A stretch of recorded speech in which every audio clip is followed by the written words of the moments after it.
This is Garis book readings of my 2 published paper books, written by and read aloud by Prof. Dr. Hugo Garis. Email profhugodegaris@yahoo.com. Website profhugodegaris.wordpress.com. This is the glossary of my second book, Multis and Monos. What the multicultured can teach the monocultured towards the creation of a global state. Part 1 of Glossary. This glossary contains terms of 2 types, namely those coined by the author, which are marked with an asterisk, for example, mono, asterisk, and those that are not original. If a definition contains a term that also exists in this glossary, that term is shown in italics.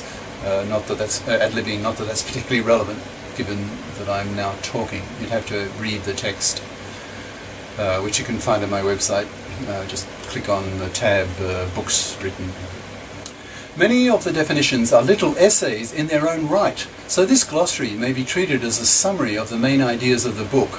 All the terms are listed first, followed by their individual definitions. Now I'll just rapidly go through the list just of the terms in this glossary. There are a lot of them, I think over 100. New ideas need new labels. But just to give you a feel for what's coming. You may get a bit bored by this, so please, patience. Absolutist values, accretion model route, ageism, anarchism, anarchist, anti-globists, arms trade, artelect war, bitrate annual doubling, Brad law, chauvinism, conscription, cosmism, cosmist, cosmopolitan sophistication, cultural expansion, cultural homogenization, cultural norms, cultural poverty, cultural programming, cultural relativity, cultural synergy, culturecide, culture shock, cultures of scale, cyborg, cyborgism, cyborgist, de-dictation, democratic system, dictatorial system, education satellite, EDSAT, embryo facture, expand the European Union, EU route, FEDER, Federa, Federation of Nations, FED-N, feminism, feminist, FFR, first language, Fringer, GGH, Gigadeath, Glober, Globocrat, Global Civil War, Global Communication System, Global Court, Global Culture, Global Democracy, Global Economy, Global Elections, Global Executive, Global Government, Global Happiness, Globalism, Globalist, Globalistic, Global Language, Global Language Snowball Effect, Global Media, Global Military, Globaloney, Global Parliament, Global Police Force, Global Political Parties, Global President, Global Public Opinion, Global Sovereignty, Global State, Global Tourism, Global Trade, Globally Colonized Mind, Globan, Globification, Globify, Globism, Globist, Globist Ideology, Globist Incrementalism, Globist National Political Parties route, Globist Political Party, Globiversity, Globo, Glomedia, GMF, GP, Grassroots Pressure route, Groupist, GSL Project,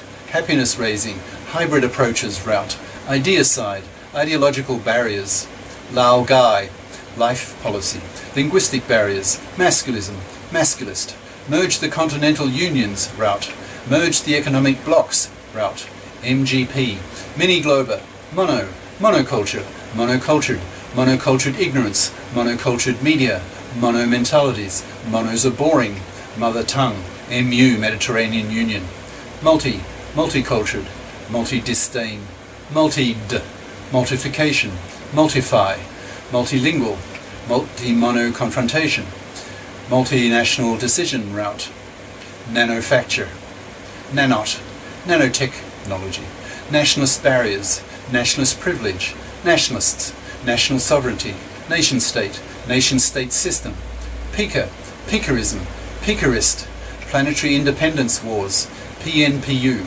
Political Goal of the Century, Portmanteau Word, Post-National Political Unit, Preconditions for a Global State, QWERTY Effect, Religious Barriers, Route Model, Scientification, Second Language, Secularization Process, Size of Political Units, Snooper, Solar, Solar State, Solification, Species Dominance Issue, Stellar, Stellar State, Terran, Terranism, Timetable to Globa, Transitology, Tyranny of Monocultured Media, UA, Union of the Americas, Unionism, Unionist, Unionistic, Update the United Nations, UN Route, Vid, Exian.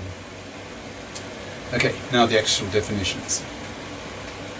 And this is almost a mini book in its own right, ad libbing here, because, as I said a bit earlier, some of these definitions are little essays in their own right. So you could, instead of reading the book first, you could read this glossary first. It'll give you a pretty good idea of what the content of the book's about. Absolutist values.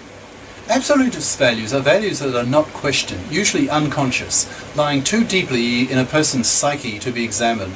For example, deeply held religious or ideological or nationalistic values that are not examined. Monos typically hold absolutist values. Their monomentalities mean that the criteria they use to judge other people are themselves not questioned. Their monocultured conditioning or programming lies too deep for them to be conscious of it. Monos have a poor sense of cultural relativity as a result, and hence seem limited and uninteresting to the multis. When monos begin to live in another culture, they suffer culture shock, being forced to examine their unquestioned beliefs when confronted with cultural norms differing from what they are accustomed to. Accretion Model Route ***. This is one of the route models towards the creation of a global state. The term is analogous to the same term used as a model to explain the formation of planets, that is, by the gravitational attraction of at first dust particles, then pebbles, then stones, then rocks, then boulders, up to planets. In the case of the creation of a global state, the idea of this model is that at first a few nation-states join together economically and politically. This is already happening with the European Union, for example. Then as more nation-states and blocs join the Union, it exerts a greater gravitational, in quotes, that is, political economic, pull on other nation-states and blocs which want to join, often for national ego reasons, that is, they want to feel they are good enough to be accepted. For example, Turkey wanting to join the EU and constantly being knocked back. Eventually, all the nations and blocs in the world join the Union until it can be called a truly global state. Ageism. The term ageism is analogous to the term racism or sexism, respectively meaning discrimination on the basis of race or sex. Ageism is discrimination on the basis of age. For example, having to retire at a fixed age, whether one wants to or not, which is still the custom in many countries, or being denied opportunities for employment due to upper age limits on candidates, etc. Anarchism. Anarchism is a political philosophy that advocates that there should be no governments, that people organize themselves and not be controlled by higher powers which, in the views of the anarchists, only oppress them. For example, we rule you, we fool you, we shoot you, we eat for you. Since this book advocates the creation of a global state, it's probable that one of the sources of anti-globist opposition will come from the anarchists. Anarchist. An anarchist is a proponent of anarchism. Anti-glober ***. Anti-glober refers to those cultural groups that will be opposed to the creation of a global state. For example, those people who identify strongly with the cultural group that they grew up with, those having to learn the global language in old age, the nationalists who clash ideologically with the globists, etc. There will be many such sources of resistance to globism. Anti-globists ***. An anti-globist is a person opposed to the creation of a global state, for whatever reason. It's anticipated that there will be many reasons why people will choose to become anti-globists. A related concept is that of globaloney. Synonymous with the term anti-globist is the term nationalist. Thus the globists will cause a change in the connotations of the word nationalist. These globist connotations will be narrow-minded, blind, backward-thinking, conservative, and generally ignorant of the huge advantages of living in a global state, especially to be rid of wars and the moral and financial waste that wars cause. Arms trade. One of the great immoralities of our current age is the arms trade, that is, the manufacture of billions of dollars worth of arms each year to be sold to other nation states or smaller political groups for the purposes of waging war, that is, to kill large numbers of people. The biggest offenders, that is, the largest manufacturers of arms, are the richest nation states or political groups, that is, the US, Europe, etc. These supposedly civilized nation states claim that in a pre-global world, if one leading nation does not do it, another will, and hence will benefit from the billions of dollars of profit made from such a trade that employs thousands of people and thus aids the national economy. In a post-global world, the arms trade will be banned and made criminal, comparable to the way the slave trade was banned. The arms trade, in fact, is even more morally offensive than the slave trade, because at least most of the slaves lived. The arms trade is about manufacturing weapons to kill people, which is the very nature of weapons. In a post-global world, offending political groups will be punished severely, because they are the merchants of death, mass murderers, comparable to the cigarette companies or the fast fat restaurants, FFRs, which kill tens of millions of people every year across the planet. Artellect, asterisk. An artellect is a portmanteau word for artificial intellect, that is, a godlike, massively intelligent machine, with capacities trillions of times above human levels. The author's first book is called The Artellect War, Cosmos versus Terrans, a bitter controversy concerning whether humanity should build godlike, massively intelligent machines.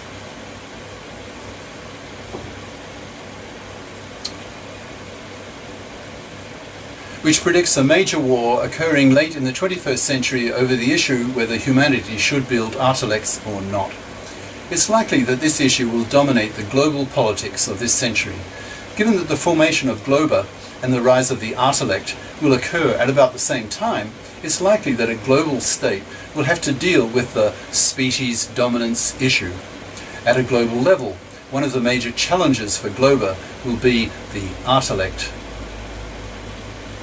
Artellect war, asterisk. An artellect war may occur late 21st century between the cosmists and the Terrans over the issue of whether artellects, godlike massively intelligent machines, with capacities trillions of times above human levels, should be built or not. The cosmists will want to build them because it would be God building. The Terrans would be opposed because building them would be too risky. The artelects might decide human beings are a pest and decide to wipe us out. Since such a war would occur late in the 21st century with late 21st century weapons, it would be likely that billions of people would be killed, gigadeath. This figure is obtained by extrapolating up the graph of the number of people killed in major wars from the early 19th century to the late 21st century. In World War II, about 50 to 100 million people died. Bit rate annual doubling, that's BRAD, B-R-A-D, law, asterisk. The BRAD law states that the bit rate of telecommunications systems, that is the number of bits of information one can send down a wire or optical cable per second, keeps doubling every 12 months. This phenomenon will make the internet a billion times faster in 30 years. The BRAD law will enable a global communications system and help generate a global language and a global political movement of the globists to form a global state. Chauvinism. Monsieur Chauvin was a character in a Molière play set in Napoleonic times who had extreme nationalistic French views. His jingoism became so well known in French culture that the term chauvinisme became a neologism and then spread internationally. Today's meaning is of an attitude that is one-eyed nationalist, my country, right or wrong, etc. Chauvinism is a stronger form of nationalism, and jingoism is even stronger than chauvinism. Chauvinism will be one of the major obstacles that globalists will have to contend with in their push towards globalification. Conscription. In peacetime, conscription is the compulsory military service of usually young men who have to spend a year or so of their lives learning to kill for their country. In times of war, conscription is the compulsory drafting of young men by their national government to fight as soldiers, whether they want to or not. To multis, conscription is an abomination, the enslavement and possible murder of young men forced to risk their lives to defend the ideological beliefs and economic interests of their nation-state leaders. In most modern democracies at the time of writing, conscription has been abandoned, being replaced by a voluntary professional defence force. Many nation-states, especially the dictatorial systems, still have conscription. Multis view such customs as shameful, as morally and culturally inferior, and like to see them die out, the way Negro slavery died out in the 19th century, and for similar reasons. One of the great tragedies of the First World War was the fact that millions of conscripts killed each other, with few of them really willing to fight. They were forced to by their monocultured leaders. In this sense, the term monocultured, as used by the multi, truly is an insult. Cosmism, asterisk. Cosmism is the name given to the ideology in favour of building intellects, that is, godlike, massively intelligent machines, later this century.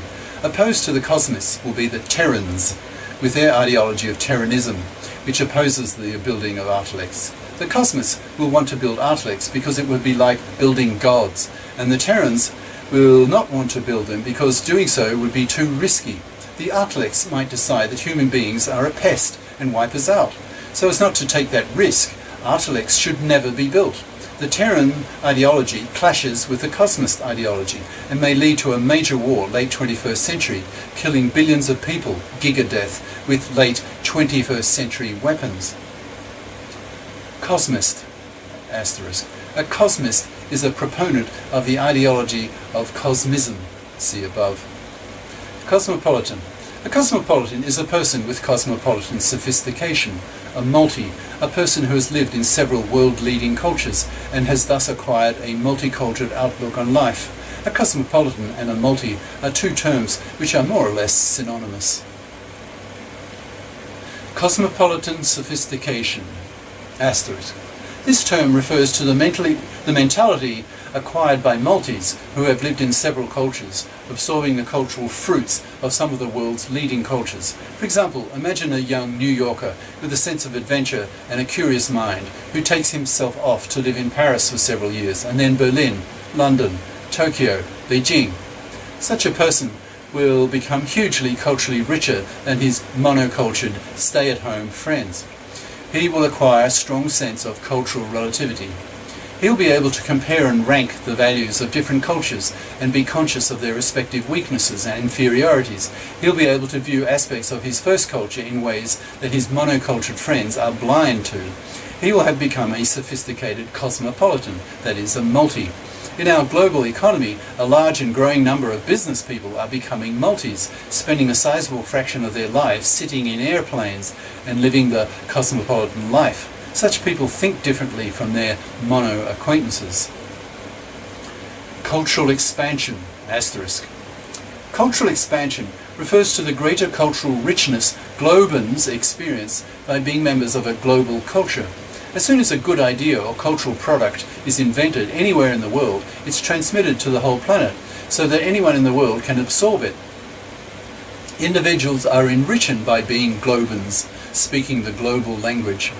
It's a conscious choice on their part to adopt the best that the global culture has to offer and reject their old inferior monocultured ways. Such individuals choose to allow their own monocultures to die. When all the individuals of an inferior monoculture make a similar choice, the old monoculture dies by default. There's nobody left to keep it alive. The former monos have become globans and feel they live in a better world, a culturally vastly enriched world, profiting from the fruits of a global culture. They benefit from the phenomenon of cultural synergy. Cultural homogenization. The idea that cultures around the world will become increasingly the same, that is, homogenized.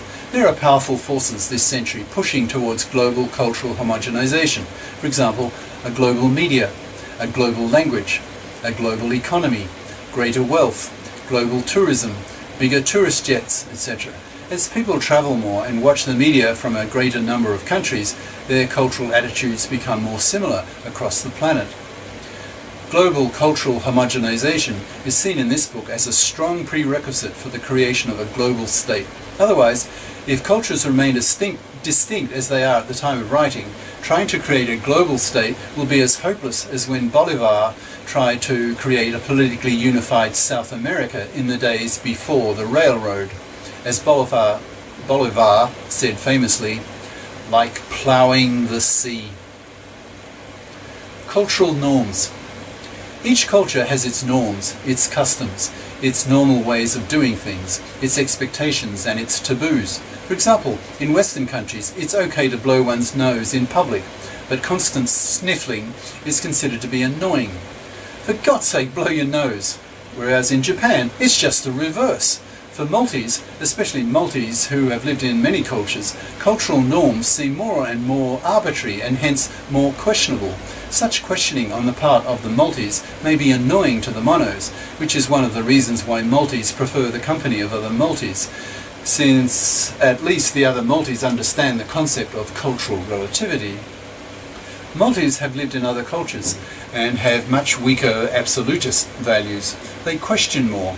Most people go through their daily routine using norms. It takes less energy to do things routinely. This author remembers the first weeks alone in the US at a new job, watching his hands shake at the constant stress of newness, which was unrelenting. Stop the world! I want to get off!